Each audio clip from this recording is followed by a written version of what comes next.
Publicity की भी हद होती है। कभी तो कैमरे से हटकर जनता की समस्याओं पर भी बात कर लेनी चाहिए, लेकिन नहीं, कोई बस में धक्का मारकर वीडियो वायरल करवा लेता है, कोई एम्बुलेंस को रास्ता देने के बाद ब्रेकिंग पर ब्रेकिंग चलवाता है। दरअसल आज फिर से घटना सामने आई है जब प्रधानमंत्री नरेंद्र मोदी ने एक एम्बुलेंस को रास्ता देने के लिए अपना काफिला सड़क किनारे ही रुकवा लिया और फिर क्या था, उसके बाद लग गए सारे के सारे मीडिया वाले कैमरे पर कैमरा दिखाने के लिए। हर एंगल से वीडियो दिखाया, इस एंगल से भी ले लो, उस एंगल से भी ले लो, कि पीएम मोदी ने देखिए इतिहास रच दिया है, उन्होंने एम्बुलेंस को जाने के लिए अपना काफिला रुकवा दिया। भाई तालियां बजाइए कि पीएम मोदी ने एम्बुलेंस के लिए काफिला रोक दिया। अब कोई मरीज जा रहा है, छोटे बच्चे तक को बचपन में पढ़ा दिया जाता है कि अगर एम्बुलेंस जा रही है तो कुछ भी हो जाए साइड में हो जाना चाहिए, लेकिन नहीं, इनको तो सिर्फ और सिर्फ पब्लिसिटी स्टंट का एक टॉपिक चाहिए होता है कि नहीं, इस वाले को लेकर ज्यादा लेना है और इस बार की स्क्रिप्ट थोड़ी टाइट रखनी है। और ये सवाल हम नहीं, खुद सोशल मीडिया की जनता उठा रही है कि कम से कम स्क्रिप्ट तो बदल लिया करिए। एक ही स्क्रिप्ट रखेंगे तो जनता बोर हो जाएगी आपकी स्क्रिप्ट से। दरअसल एम्बुलेंस के क्रॉस हो जाने के बाद पीएम मोदी का काफिला आगे बढ़ जाता है। सड़क पर इस तरह अचानक से पीएम मोदी का काफिला रुकते ही हिमाचल पुलिस और बाकी खुफिया एजेंसियों में खलबली मच गई। जाहिर सी बात है कि हमारे देश के पीएम की सुरक्षा की बात है तो ये तो होना ही था, लेकिन जैसे ही वीडियो वायरल हुआ तो सोशल मीडिया पर सवालों की झड़ी लग गई। दिवाली निकल चुकी है लेकिन फुलझड़ियां यहां पर सवालों की अब जल रही हैं। जिस तरीके से मोदी जी हिमाचल प्रदेश विधानसभा चुनाव में कांगड़ा के चंबी मैदान में बीजेपी कैंडिडेट्स के हक में चुनावी सभा करने के बाद गग्गल एयरपोर्ट लौट रहे थे, तब उनके साथ ये पूरी घटना जो है वो पेश आई है। गग्गल एयरपोर्ट से पीएम को हमीरपुर के सुजानपुर में रखी गई अपनी दूसरी रैली में पहुंचना था और मोदी का काफिला एयरपोर्ट से कुछ ही दूरी पर था कि उन्होंने सड़क किनारे एक एम्बुलेंस खड़ी हुई देखी। इस पर मोदी जी ने तुरंत अपना काफिला रुकवा दिया और कहा कि पहले एम्बुलेंस को निकाला जाए। एम्बुलेंस के रवाना होने के बाद ही मोदी का कारवां जो है वो गग्गल एयरपोर्ट पहुंचा, जहां से उन्होंने सुजानपुर रैली के लिए उड़ान भर ली। पीएम मोदी ने जिस एम्बुलेंस के लिए अपना काफिला रुकवाया वो आपको बता दें कांगड़ा के ही टांडा में बने doctor Rajendra Prasad medical college से आ रही थी। इसमें 43 साल की महिला बन्नू की डेड बॉडी जो है वो बताई जा रही है। एम्बुलेंस महिला की डेड बॉडी उसके घर डमटाल छोड़ने जा रही थी और एम्बुलेंस कांगड़ा की एक प्राइवेट संस्था सेवा भारती की थी। एम्बुलेंस के ड्राइवर सुशील कुमार ने भी ये बता दिया है कि जब वो गग्गल एयरपोर्ट के गेट के पास पहुंचा तो वहां तैनात पुलिस कर्मचारियों ने उनकी गाड़ी को रुकवा दिया। पुलिस वालों का कहना था कि अभी पीएम का काफिला आ रहा है, इसलिए किसी भी गाड़ी को आगे जाने की परमिशन नहीं है। पुलिस वालों के कहने पर उसने अपनी एम्बुलेंस सड़क किनारे ही खड़ी कर दी। एम्बुलेंस के ड्राइवर सुशील कुमार ने यह भी बताया कि वो सड़क किनारे खुलने का सड़क का इंतजार कर रहा था। उसी समय पीएम के काफिले के आगे चल रही पुलिस की गाड़ियां सायरन बजाते हुए वहां से निकली, लेकिन प्रधानमंत्री की गाड़ी नहीं आई। वो कुछ समझ पाता इससे पहले ही अचानक पुलिस वाले उसकी तरफ इशारा करके आगे जाने के लिए कहने लग गए। तब उसे समझ आया कि प्रधानमंत्री मोदी ने उसकी एम्बुलेंस देखकर अपना काफिला रुकवा दिया है। पीएम मोदी कांगड़ा जिले के शाहपुर में भाजपा प्रत्याशियों के समर्थन में जनसभा करने जो है चंबी मैदान से गग्गल एयरपोर्ट के रवाना हुए करीब 12:40 पर। वहीं पर एयरपोर्ट से कुछ पहले ही दोपहर लगभग 1 बजे के करीब अचानक मोदी जी का काफिला सड़क पर रुकते ही सभी के सभी लोग हैरान परेशान हो गए। सबने सोचा कि आखिर ऐसा क्या हो गया कि बाकी गाड़ियां तो निकल गई लेकिन पीएम मोदी का काफिला अभी तक आगे क्यों नहीं आया, पीएम मोदी जिसमें बैठे हुए थे वो गाड़ी क्यों नहीं आई। लेकिन जैसे ही ये पूरा मामला सामने आया तो फिर मीडिया वालों को एक मौका ही चाहिए था। उनको तो सिर्फ और सिर्फ सारी खबरें छोड़ने के बाद ऐसा कुछ भी मंजर आ जाता है। यही अगर विपक्ष का कोई कर रहा होता तो अभी एक भी खबर आपको देखने को नहीं मिलती। नॉर्मल है कि अगर कोई भी चाहे वो किसी भी पद पर क्यों ना हो, इस तरह की जो चीजें हैं वो कहीं ना कहीं होती रहती हैं। अगर काफिले की वजह से आम जनता को दिक्कत हो रही है तो कई लोगों ने साफ तौर पर ये कहा भी है कि हमारे काफिले की वजह से जो है लोगों को परेशानियां नहीं होनी चाहिए, लोग किसी भी तरीके से मुसीबत में नहीं आने चाहिए। किसी को जल्दी घर जाना है, किसी को कहीं जाना है, किसी को इंटरव्यू के लिए जाना है, किसी को जॉब के लिए जाना है, सबका अपना अपना मैटर होता है। लेकिन ऐसे में अगर आप सोचिए कि चाहे पीएम मोदी का काफिला निकल रहा है, गृह मंत्री का काफिला निकल रहा है, सीएम का काफिला निकल रहा है, ऐसे में लोगों को रोककर उनकी समस्याओं को और ज्यादा बढ़ाने की बजाय आम तरीके से जैसे काफिला निकाला जाता है वैसे निकालने की कोशिश की जाए, लेकिन ऐसा कुछ नहीं होता है। लेकिन जिस तरह से आज पीएम मोदी के काफिले ने एम्बुलेंस को पहले जाने दिया, तो फिर चारों तरफ आपको एक ही खबर नजर आ रही होगी कि राजनीति के इतर देखिए पीएम मोदी का ये मानवीय चेहरा, ये इंसानियत है, ये है पीएम मोदी का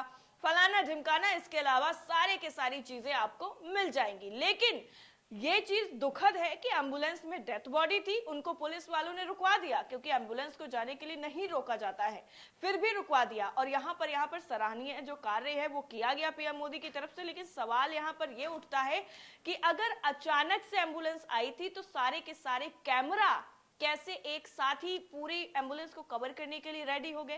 कैसे जब एम्बुलेंस आगे की तरफ बढ़ रही थी तो पीछे से कैमरामैन चल रहा था, गाड़ी पूरी चल रही थी और साइड से लेफ्ट राइट आगे पीछे हर जगह से उसका एंगल लिया गया और पीएम मोदी की गाड़ी के अंदर से भी वीडियो जो है वो बनाया गया है कि एम्बुलेंस आगे से निकलती हुई जा रही है। इसी पर सवाल खड़े हो गए हैं। लेकिन सवाल क्या खड़े हुए हैं वो भी जानना आपके लिए बेहद ही जरूरी है। सबसे पहले आपको बताते हैं सोशल मीडिया पर किस तरह से लोग ट्वीट कर रहे हैं। पहला ट्वीट आपकी स्क्रीन पर संबित पात्रा का। इन्होंने ऐसे गुणगान किए हैं जिसकी जितनी तारीफ की जाए शब्द ही कम पड़ जाएंगे। लिखते हैं, पहले एम्बुलेंस फिर प्रधान सेवक। प्रधानमंत्री नरेंद्र मोदी जी द्वारा चंबी हिमाचल प्रदेश में अपने काफिले को रोककर पहले एम्बुलेंस को रास्ता देना जनता के प्रति उनके संवेदनशीलता को दर्शाता है और यही संवेदनशीलता ही माननीय प्रधानमंत्री जी को आम जन से जोड़कर रखती है। ये जो ट्वीट है वो किया गया। पुनीत कुमार की तरफ से भी ट्वीट किया गया। लिखते हैं, कैमरा पहले से ही सेट था, वो भी हर एंगल से। ये पुनीत कुमार की तरफ से ट्वीट किया गया। अब आपकी स्क्रीन पर अगला जो ट्वीट है, इस ट्वीट को देखिए। डॉक्टर मेराज हुसैन की तरफ से ट्वीट किया गया है। वही वीडियो है जिस वीडियो में एम्बुलेंस जाती हुई नजर आ रही है, पीएम मोदी की गाड़ी से शूट किया गया है, बाहर से वीडियो शूट किया गया है। मतलब एक भी एंगल बचा नहीं जिसमें इसमें सारी पत्रकारिता दिखाई नहीं गई होगी। लिखा गया है डॉक्टर मेराज हुसैन की तरफ से, हर प्रदेश में सेम पीआर स्क्रिप्ट, राइटर बदलो वरना लोग ऊब जाएंगे। ये लिखा गया है। अगला ट्वीट आपकी स्क्रीन पर, इस ट्वीट को शेयर किया है रणविजय सिंह ने। लिखते हैं, अद्भुत, एक एक फ्रेम कैप्चर हुआ है, शानदार प्लानिंग।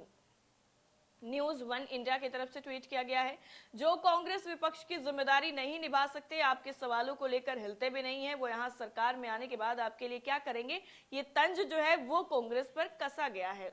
अगला ट्वीट आपकी स्क्रीन पर रोफेल नड्डा करके ट्विटर यूजर है। लिखते हैं, ये फिल्माया गया सीन काल्पनिक है, कृपया करके इसको पीएम मोदी की दरियादिली से ना जोड़ा जाए। ये बहुत बड़े एक्टर हैं, इनका राजनीति से कोई लेना देना नहीं है। ये रोफेल नड्डा की तरफ से ट्वीट किया गया है। और एक जो सबसे बेहतरीन ट्वीट है वो ट्वीट आपको दिखाते हैं, वाईएसआर का ट्वीट है। इन्होंने भी पूरा वीडियो शेयर किया है एम्बुलेंस का जाने का, इधर से उधर से हर जगह से। लिखते हैं, just Modi thinks camera crew is readily informed to capture the sudden passing of ambulance to shot the same scenes in different angles. Also the convoy was adjusted accordingly so the ambulance is evidently visible from Modi's car. Hindi में सुनिए क्या लिखा है। लिखते हैं, बस मोदी की बातें, कैमरा क्रू को तुरंत एम्बुलेंस के अचानक गुजर जाने को पकड़ने और एक ही दृश्य को सभी कोणों से यानी सभी एंगल से शूट करने के लिए सूचित किया जाता है। साथ ही काफिले को भी उसी हिसाब से एडजस्ट किया जाता था ताकि मोदी की कार से एम्बुलेंस जो है वो साफ नजर आ सके। ये इनकी तरफ से कहा गया है कि पूरी प्री प्लानिंग थी, सिर्फ और सिर्फ उसको अंजाम दिया गया है कि मोदी जी की कार से वो एंगल लिया जाएगा जहां से एम्बुलेंस जाती हुई नजर आएगी। बाकी सारी जगहों से तो एंगल बिल्कुल प्रॉपर है क्योंकि इसमें कोई गलती होने की चांसेस है ही नहीं। लेकिन सोचने वाली बात यह है कि दैनिक भास्कर ने एक खबर छापी है। दैनिक भास्कर पर जो खबर छपी है उसके मुताबिक अगर बात की जाए तो लिखा गया है, बीजेपी हिमाचल में जमीनी मुद्दों से भागती हुई नजर आ रही है। तो क्या सिर्फ और सिर्फ ये पब्लिसिटी स्टंट है कि कोई कार में धक्का लगा करके चर्चाओं में आ रहा है कि हम देखिए कितनी जनता की फिक्र करते हैं। बस जो है, माफ करिएगा, बस खड़ी हुई है, उसमें खराब हो गई है तो हम धक्का लगाकर उसको सही कर देंगे और चालू करवा देंगे। तो कोई इस तरह के स्टंट अपना रहा है? ये सवाल है सिर्फ कि सवाल यही है कि जिस तरह से एक के बाद एक ऐसी घटना सामने आ रही है उसमें आखिर क्या वाकई जमीनी हकीकत पर बीजेपी पिछड़ती हुई नजर आ रही है? अब जो लिखा गया है दैनिक भास्कर में वो आपको बताते हैं। लिखा गया है, हिमाचल प्रदेश विधानसभा चुनाव में भाजपा स्थानीय मुद्दों से भागती हुई दिखाई दे रही है। चुनाव में अपने ऊपर स्थानीय मुद्दों को भारी पड़ता देख भाजपा ने केंद्रीय मुद्दों का सहारा ले लिया है। एक तरफ कांग्रेस जहां स्थानीय मुद्दों पर बात कर रही है, वहीं दूसरी तरफ भाजपा इससे हटते हुए राम मंदिर, धारा 370, सर्जिकल स्ट्राइक जैसे मुद्दों को लोगों से वोट मांग रही है। इन मुद्दों का नाम लेकर पूरे चुनाव प्रचार में स्थानीय मुद्दे भाजपा नेताओं के भाषण से गायब नजर आ रहे हैं। फिर चाहे बात बेरोजगारी को दूर करने की हो, महंगाई खत्म करने की, या फिर कर्मचारियों से जुड़े मुद्दों की, भाजपा इन सब मामलों पर बात करने से बच रही है। हालांकि भाजपा के संकल्प पत्र में 8 लाख लोगों को रोजगार देने की घोषणा की गई है, लेकिन नेताओं के भाषण में इसका कोई जिक्र ही नहीं होता है। आउटसोर्स कर्मचारियों की बात हो, प्रदेश की स्वास्थ्य सेवाओं की बात हो, या सड़क व्यवस्था की, इस पर बात करने से भाजपा नेता बच रहे हैं। ऐसा नहीं है कि भाजपा प्रदेश में विकास की बात नहीं कर रही हो, बल्कि drugs pharma park, medical device park जैसे मुद्दों पर बात करके मतदाताओं का ध्यान भटकाने का प्रयास जरूर कर रही है। इन प्रोजेक्टों के दम पर भाजपा लोगों को नौकरियां देने की बात कर रही है। वहीं देखा जाए तो इन प्रोजेक्टों को जमीन पर उतरने में अभी काफी वक्त लगने वाला है। मिशन रिपीट के लिए भाजपा राम मंदिर, कश्मीर में हटाई गई धारा 370 और सर्जिकल स्ट्राइक जैसे मुद्दों पर बात करके लोगों से वोट मांग रही है। केंद्र से आने वाले भाजपा नेता स्थानीय मुद्दों पर बात ना करके राष्ट्रीय मुद्दों पर बात करके लोगों से वोट बटोरने की कोशिश में लगे हुए हैं। महंगाई किस तरह दूर करेंगे, रोजगार किस तरह दिलाएंगे, इन बातों का कोई ए से जेड तक कुछ भी नहीं होता है। राष्ट्रीय मुद्दों की बात करके लोगों से जिस तरीके से वोट मांगा जा रहा है, उस पर भाजपा पर कांग्रेस ने भी निशाना साध दिया। कांग्रेस राष्ट्रीय प्रवक्ता अलका लांबा कहती हैं कि प्रदेश में डबल इंजन की सरकार ने काम किया होता तो उन्हें चुनाव जीतने के लिए राष्ट्रीय मुद्दों का सहारा नहीं लेना पड़ता। गलत हथकंडे अपना वोट अपने पक्ष में करने का प्रयास करने के लिए इस्तेमाल नहीं करने पड़ते। तो दो चीजें हैं, दो चीजें आपस में कितनी कनेक्ट होती हैं, क्योंकि हिमाचल में चुनाव जो है उसको ज्यादा वक्त नहीं बचा हुआ है, गिने चुने चंद दिन ही बचे हुए हैं। हिमाचल में वोटिंग होगी और वोटिंग के बाद नतीजे आ जाएंगे, लेकिन जो जनता है वो किस तरह से इस चुनाव को देख रही है और कैसे बीजेपी की तरफ से जो प्रयास किए जा रहे हैं, एक के बाद एक जो कोशिश है वो की जा रही है कि जनता का भरोसा किसी तरीके से जीता जाए, तो वहीं उनके इस तरह के पब्लिसिटी स्टंट भी एक के बाद एक कई मौकों पर सामने आ ही जाते हैं। इस पूरी रिपोर्ट को लेकर और इस तरह के वीडियोस पर और इस तरह के मीडिया के कवरेज पर आपकी राय क्या है, कमेंट करके जरूर बताइएगा। जय हिंद।